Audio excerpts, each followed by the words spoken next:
What's up, everybody? Another episode of CodePen Radio, where we're going to talk about everybody's favorite acronym, SSR, or server-side rendering. Kind of a big journey for us. I have Steven on to talk about it. Hey, Steven. Hey, Chris. I think we matched today. That was definitely intentional. Nice. Look at us. Yep, feels good. I mean, mine happens to be Vuri brand, which is a little fancy, but man, I'm thinking of my second career as a sales rep for their soft t-shirts. Okay, SSR, man. What a thing. You know, we basically invented it because we were a Ruby on Rails app at first, which I'm just joking, of course, but Rails is way predates any of these fancy JavaScript frameworks or the idea of building UIs in that way. And CodePen's pretty old. You know, we keep ourselves nice and fresh, but you know, that's how we started life. And the original pen editor right now, despite being kind of a Frankenstein of a variety of React components now, is still a Rails rendered page. The original pen editor, the classic pen editor, the one that probably most of you use and are familiar with, has SSR, meaning if you were to view source in that editor, you'll see a bunch of HTML. Now, if you lived then through the JavaScript framework revolution or whatever we're calling it, it was real common, because server-side rendering was not a concern of React's. It's still not really a concern of React. It's a concern of people that use React.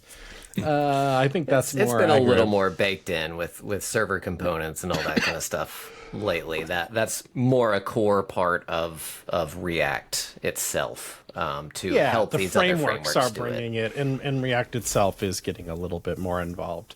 But I think it's a little bit more afterthoughty than new frameworks are or whatever. But if you just didn't care about it and just rocked React, especially in the early days, it was real common for you just to have div ID equals app, and then your whole React it's your HTML app, it mounts into that. And as much as that, I always bristled at that. I always thought, oh, how can that be a good idea? Especially because there's Google bots and stuff that are crawling, and there was a long period of time where the Google bot was your friend. I don't know. I think attitudes on that type of thing might be changing a little bit, especially because the contract between Google and websites is starting to feel a little broken. But searchability is still important, and that approach completely broke that until Google adjusted and started running the scripts on the page to actually render things out. Right. So I mean, just having an empty div there in the HTML feels wrong for all sorts of reasons. One missing semicolon, the whole page doesn't render. That's kind of wild. Not to mention the browser's just really quick at looking through HTML, getting the minimum amount of other assets required for a first paint. That's way faster than JavaScript just taking its time and being I don't know, I guess I'll wait for the, React has this virtual DOM concept. I'll get all that ready and then I'll inject it and whatever. Guaranteed that's slower. People used to debate that for a while until the entire world was yeah, okay, that's slower. So, okay, we don't like div with an empty app in it. That's not okay, even though it's occasionally defensible on apps that are behind a login anyway, and they're long running sessions. And in the case of CodePen, the purpose of our app is writing JavaScript. So this no JavaScript use case isn't as strong as it is on CodePen and other things.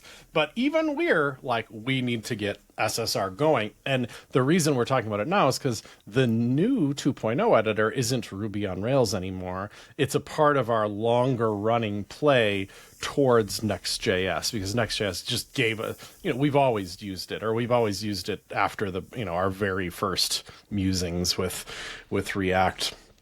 And we picked it partially because it had features like this.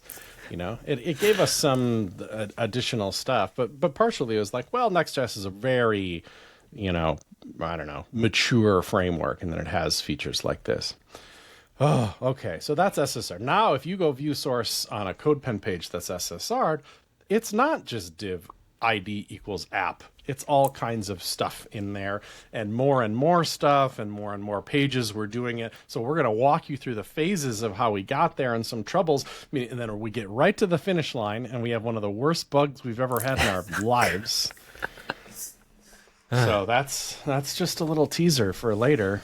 And then we got past that one too. And here we are. So, okay, Stephen put these notes together, but I'm going to do the notes because just real quick. Why are we doing server-side rendering? For performance. It feels faster. Even if it's not always is actually faster, it could be about the same speed, but you'll see the app faster. Your brain will start to... That's why we call it perceived performance. Sometimes that's just as important as real performance, is feeling like the website is really fast. I say that it'd be nicer if it just was actually faster. I understand that, but sometimes what's happening is like, well, now the page loaded, but maybe there's like a split second where it's not fully, totally interactive, and we try to deal with those situations, but you can't like click the button yet because the full client-side JavaScript hasn't loaded yet. But hey, at least you're seeing and understanding what's there. One of the reasons is the SEO and the bot stuff. But even like, what if you want to just share the URL on Discord or something? They don't have a fancy Google bot that scrapes the JavaScript and stuff. They're just looking at the HTML. And they need to see at least the meta tags and stuff like that in the head so that they can render like a social media card on Blue Sky or Mastodon or Discord or whatever else. And then maybe we're saving your browser a little bit of work because all that DOM is all sitting there in place, and React can just attach to the DOM that's already there rather than rebuild it all. I don't 100% know if that's always true, but it tries to be. Okay, Stephen, phases of SSR. What was the very first time we ever even tried to do SSR in Next.js?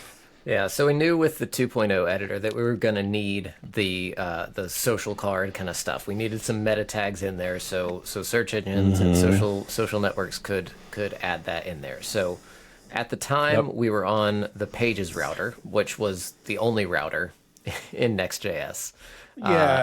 Yeah, this is just how people talk about it. It is literally just a folder in your project, but the Next.js docs and stuff, there was a certain release where they're like, okay, there's two worlds now. There's the Pages router and the app router. The app router is the new fancy one. And as far as it was 13, and now even to this day, you can still use both. But anyway, they want you to use the app router. You can feel it, but whatever. And at that point, though, like SSR still wasn't as like big of a deal with Next.js. It felt like, at least there was like a lot of static rendering that they did, but that wasn't going to work because our app was too dynamic. Well, just think of that little icon in the upper right corner that has a logged in person on it. Right. Immediately we can't statically build the page now because that would be wrong, and we're trying to literally SSR the whole page. So the fact that you can log in and there's like stuff about you and your account and everything that's related to that, we can't statically build anything. We're talking about server rendering of this HTML.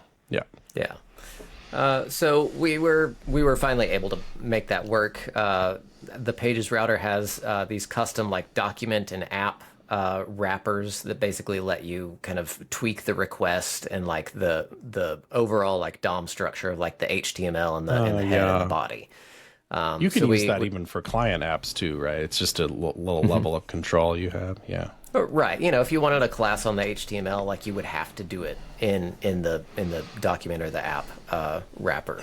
I think the app wrapper is like the main DOM setup, and the document is like higher level. Like you can actually see the request and like manipulate things a little bit from there.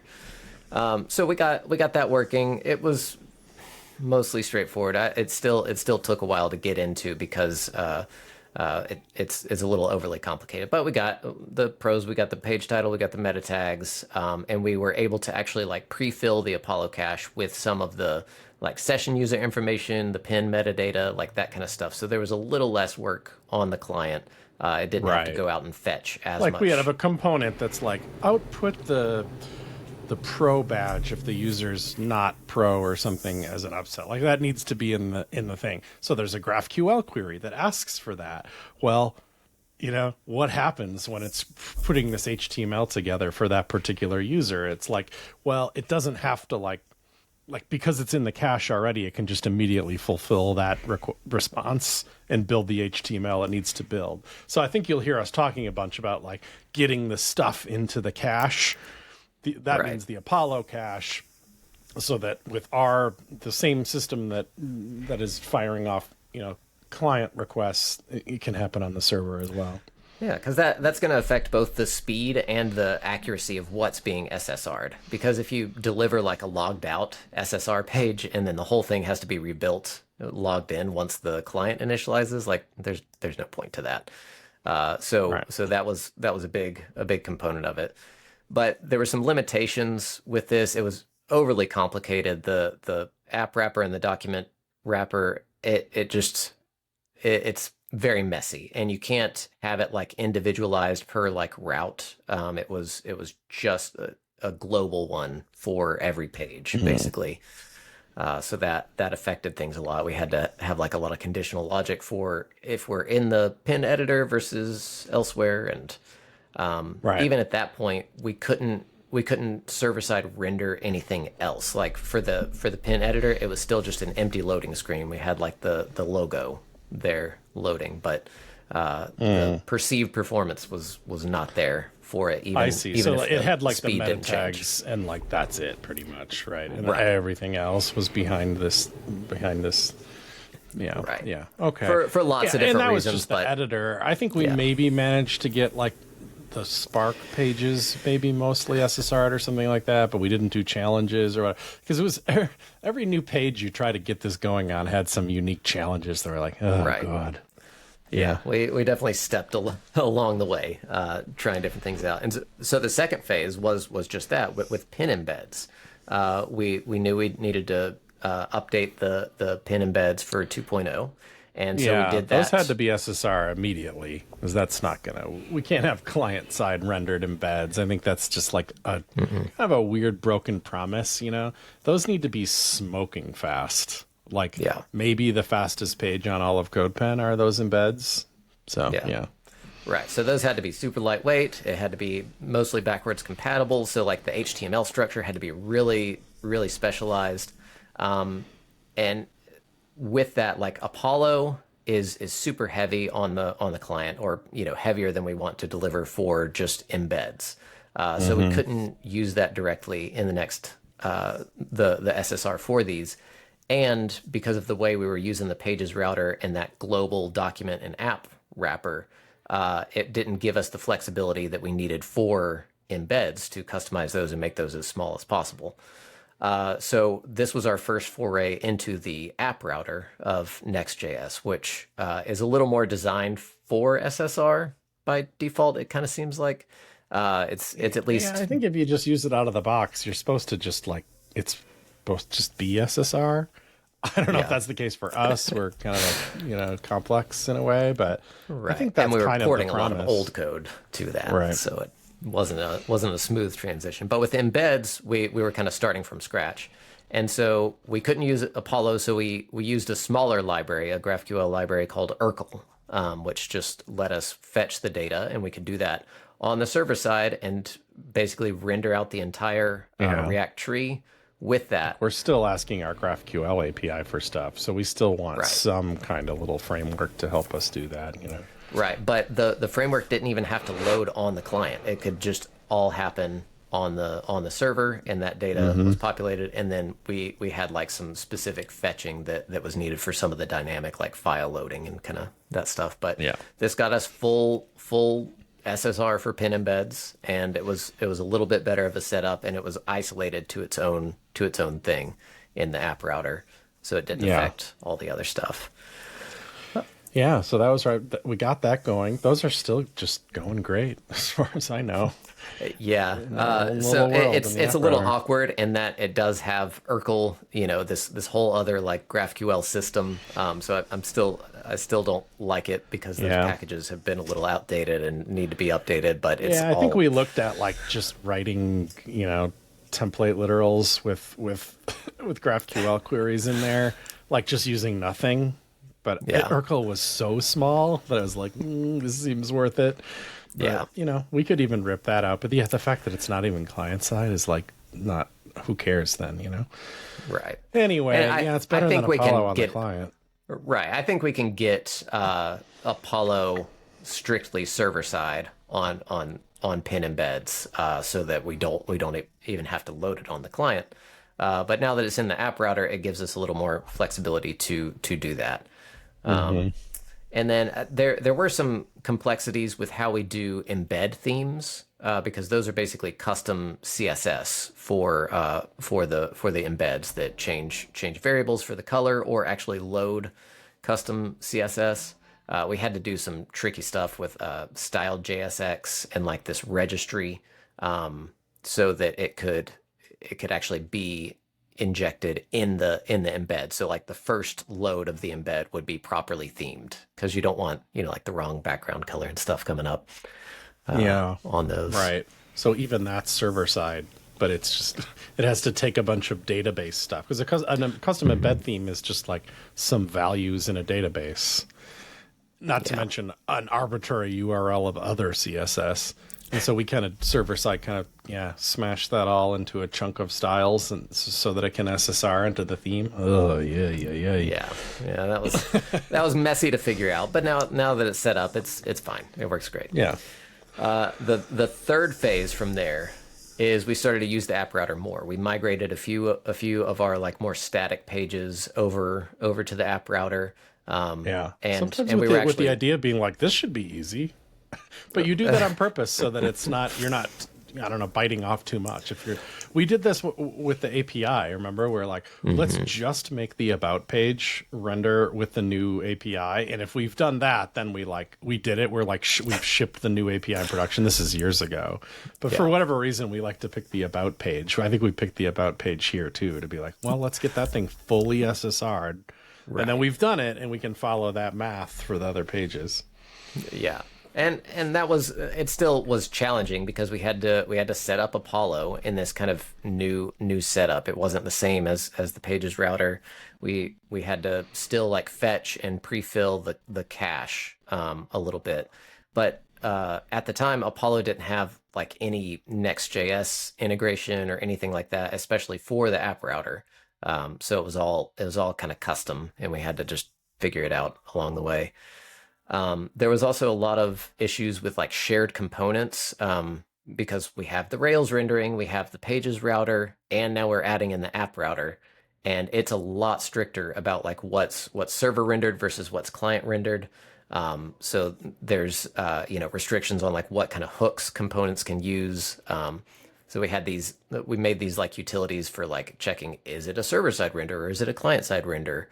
And then a like wrapper component to like delay rendering until the client. So like render on mount basically to kind of sideline the SSR.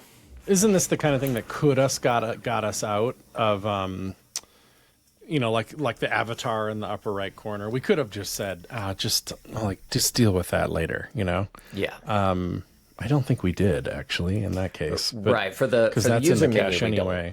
Right. That we were able to get working, and that was an important part of it because that jumps a big part of the UI. But for more complex things like the assets page, we've got a whole like file uploader kind of thing that doesn't need to initialize until it's on the client. So, we could kind of wait on that.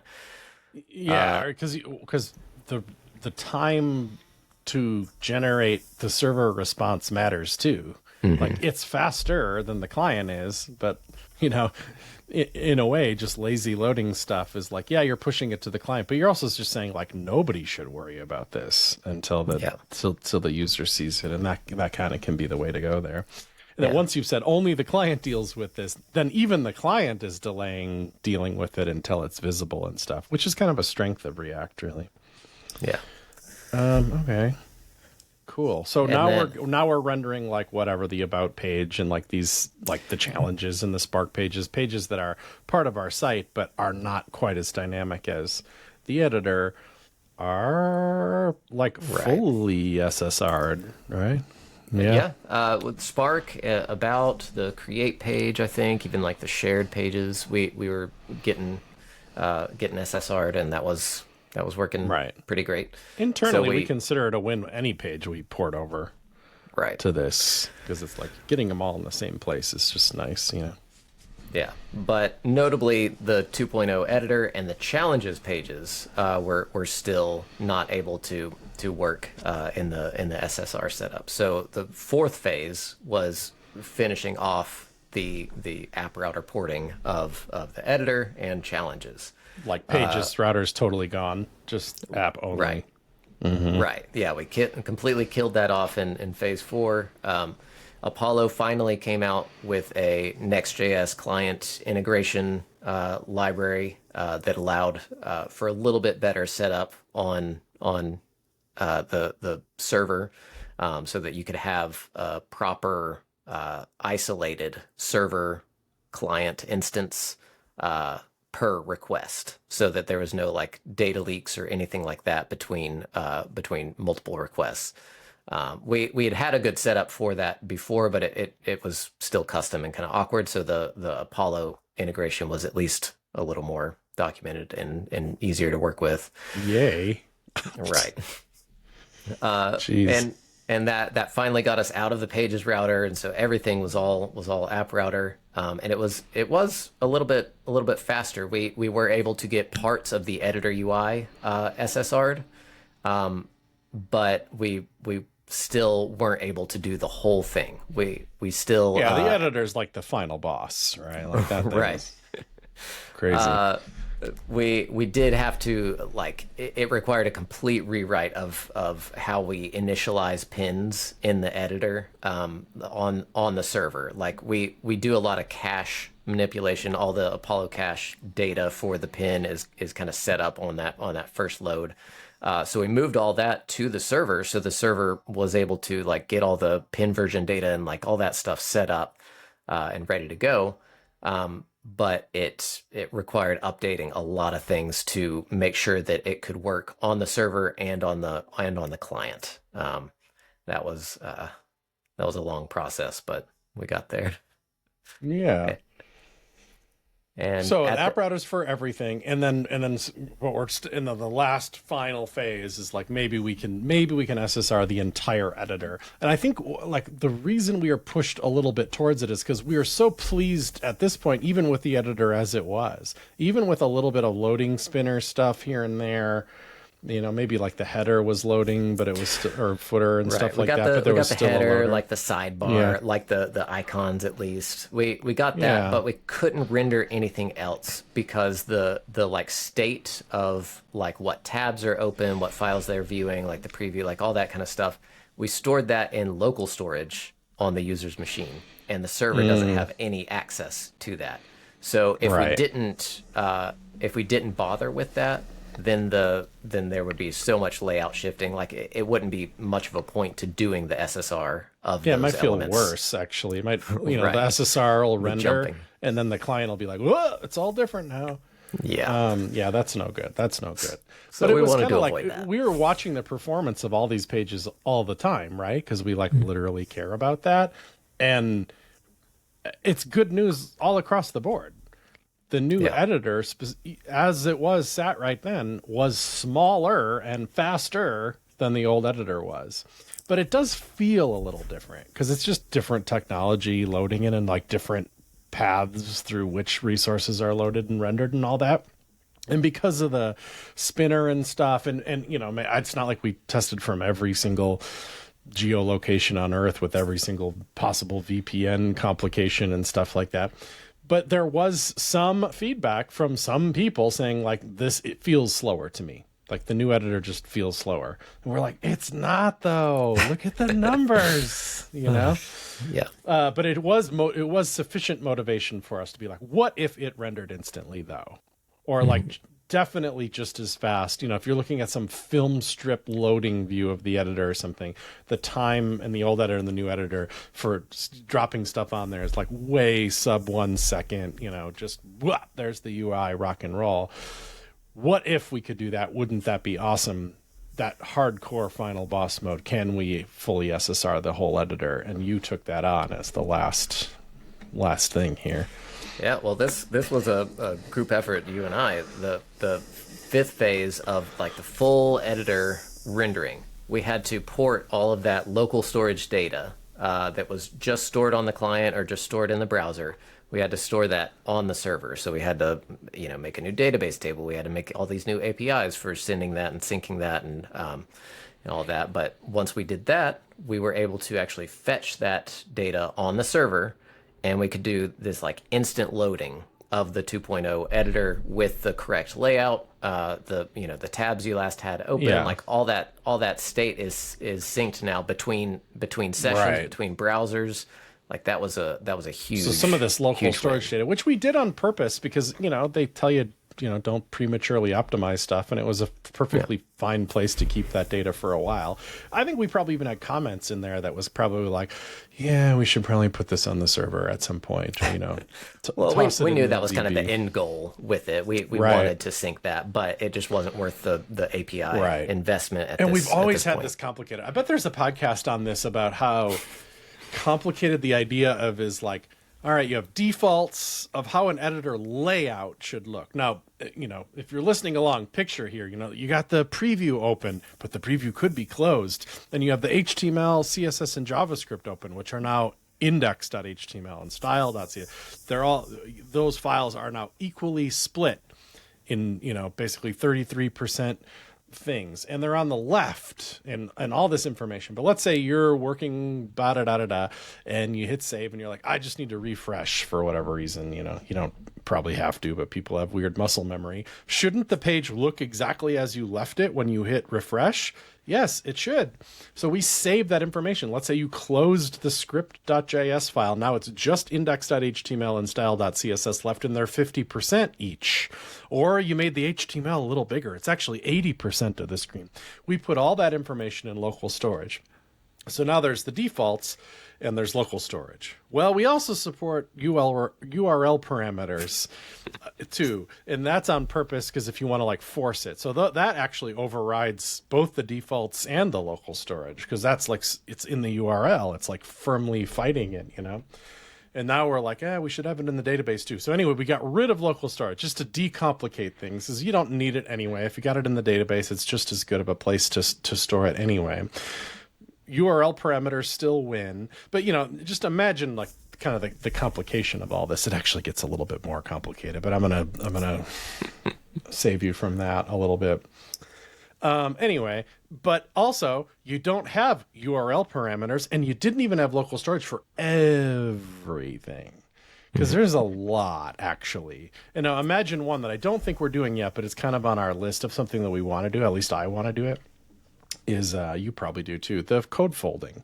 Right. In what files which things are folded and aren't. We'd never put that in the URL. That's ridiculous. It'd be so complicated. It'd be so much crap. We didn't even put it in local storage.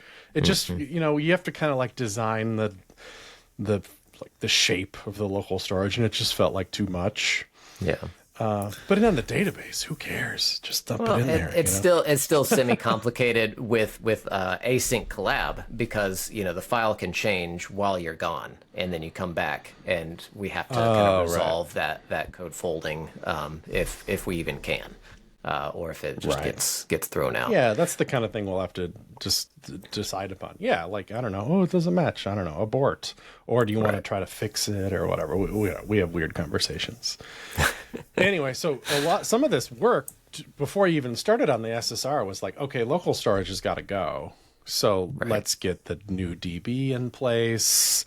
We'll do the migrations for the DB. Let's screw that up a little bit so that we have to, I'm just joking, but we totally did screw it up at first. We had to kind of do another migration to kind of clean up how that looked, and then write APIs, and then regret the APIs, and then rewrite the APIs to be the shape that you want them in, and all that. It takes a little work to get there. But now what we call is just editor UI, and it's just our concern, really. You don't have to, no user has to worry about what's in there. But for us, it's a place where we can store, safe data that describes how the editor looks, and we have access to it during SSR. Right, that's the key. Point. It's a little snapshot of where you last were, and so we can pull that, we can render that on the server and send that to you, and then when you make changes to it, you close the tab, you close the preview, whatever, it's going to sync, and so you'll be able to pick back where you left off, and that was huge. It was definitely complicated and required a lot of back and forth and several PRs and deploys to get that stuff starting to sync before we even flipped the switch on it. But that was pretty nice. Yeah, it's pretty cool. I mean, it's working now. If you go to, I think it's best felt like going to one of your own saved pens and like hitting refresh and be like, boom, there it is. Ooh. Yeah. Snappy. Right. Notably, we don't sync that state if you don't own the pin. We're not saving that. It'll reset to the kind of default whenever you refresh. I think it's like it's like a relevant point to be like, I don't know. Sometimes I even feel weird, but like, we use React and we use Next.js, which have almost become to some circles of people like, oh, so heavy. Why would you mess with that ancient technology and that bloated framework? It absolutely can be that. And it's not like it's some perfect technology that we never have any trouble with. We have lots of trouble with it. We're going to get into that just now. Overall, I'm still a little like, it's working pretty good. But it's not because because Next.js then a slow site. The editor is complicated as heck. And it's well tested, and it's faster than heck. I think it just encourages being sloppy and doing things wrong. Like, it can just be like, I don't know, I'll just use some client-side syntax highlighting library. All of a sudden, you got 3 megabytes of crap loading, and it's slow. Yeah. Well, the trick is to care and not do that, or find ways out of it, or SSR your way out of it, or whatever. We didn't even mention React server components, mostly because we just assume that they're working properly. And doing good work for us, but it's not like we did a deep dive in understanding exactly what they're doing. But the app router is supposed to do them. They're kind of supposed to be a little obtuse, I think. They're supposed to be like, hopefully they just work and stuff. So it's mostly like at our very top level that we have like the server components. So like the main like page kind of wrapper is like that server component, and so that's where like the data is fetched. That's where the metadata is set up, and all that is kind of initialized. We have a few very specialized components for like creating the Apollo client and populating the cache and like all that kind of stuff. But the React compiler is running and doing stuff and whatever. There's some magic that we're taking advantage of here, and it is actually really quite fast. So it's really, really fast when none of it even works whatsoever, which we had a problem with that like by some grace we're able to replicate locally, which is the entire page would load up and it would feel and look just normal. And then nothing, you couldn't click on anything. No events were like bound to the things they were supposed to be bound to. That's what it looked like and felt like and was. And every piece of diagnostic information said it was fine. There was no bugs terminal server side. There was nothing reported to the console whatsoever. The UI looked exactly perfectly like it should work. And then you go to click a button and it was just like nothing. Yep.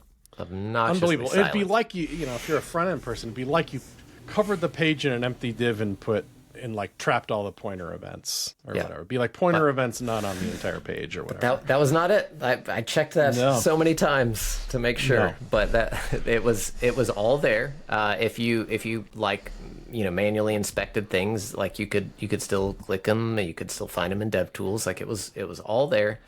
It just the like click events, all the event handlers and things weren't working. But even like dynamic stuff, like the preview loading or refreshing, like that, right? all that stuff totally worked. You could ask the element, what are all the all the event handlers on you, and it would be like, oh yeah, no, I got it. It's right here. It's just React internals, baby. I'm totally the bound React to tree it. is all here. We're looking good. We're just waiting for those click events. You can ask React, like, are you hydrated? Are you good? Yep, totally. I did all that stuff. So it required so many deep dives into like React Fiber and like Next and like even like cache kind of stuff, because the only thing that seemed to fix it was if you like hard reloaded the page or had disable cache checked in DevTools. That was the only time that it would reliably Then you got not one happen. Then you got one load where it worked, and then you'd hit command refresh and it would be broken again.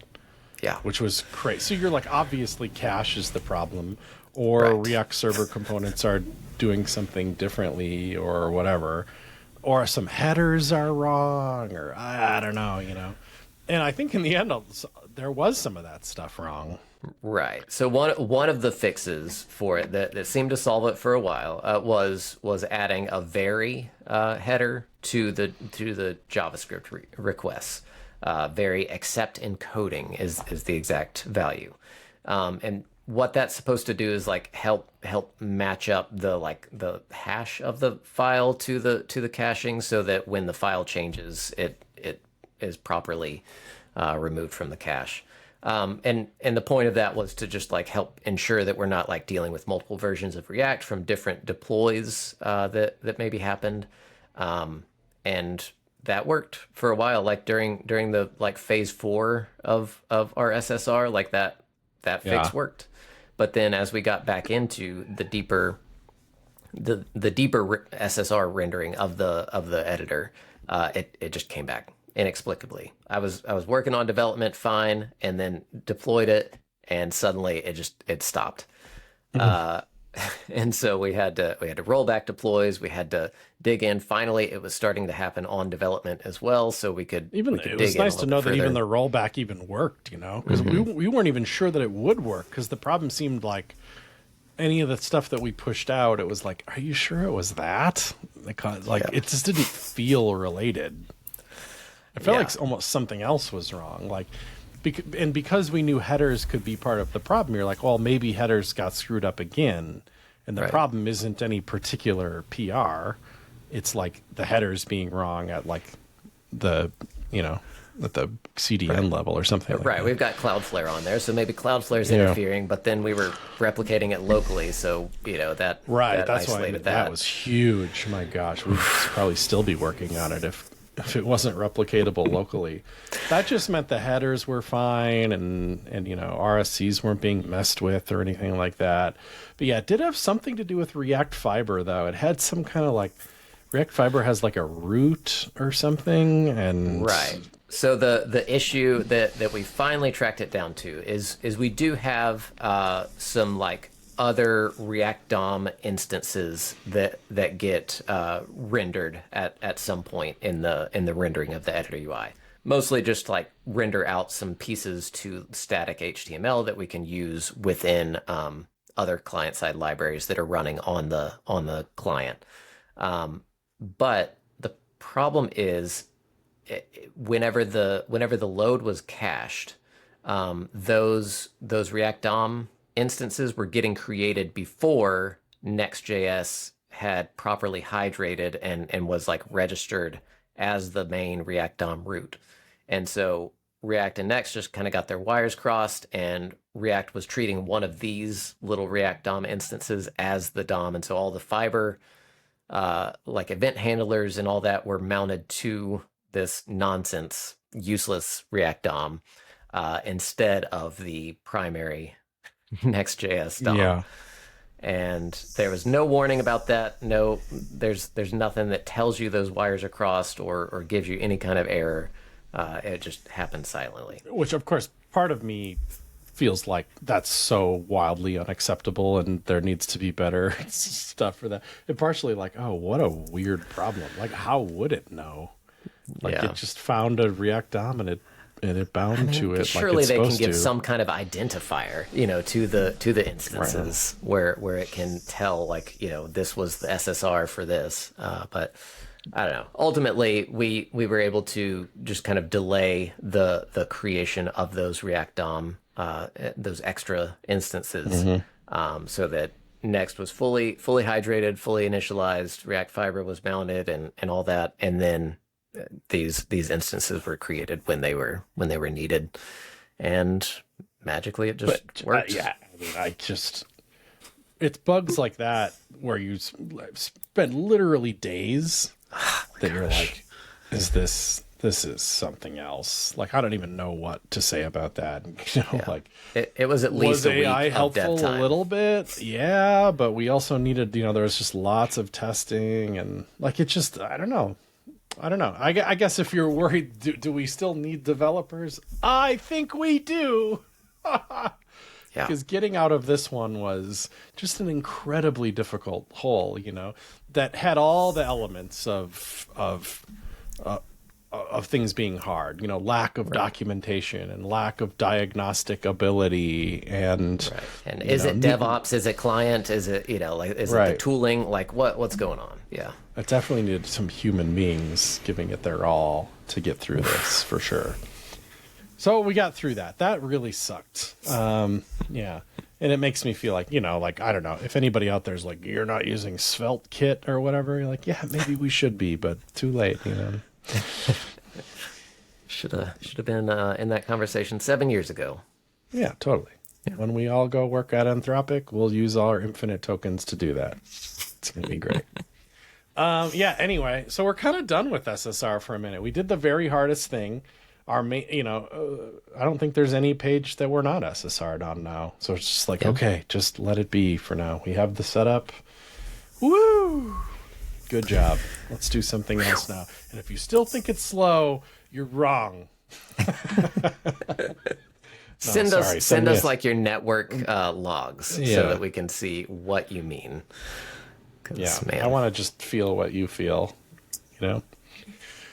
Okay, well, thanks, Steven. We have like I don't know, 8 more shows lined up because there's a lot to talk about here, but it's beefy stuff like this that's just very important to our new 2.0 world.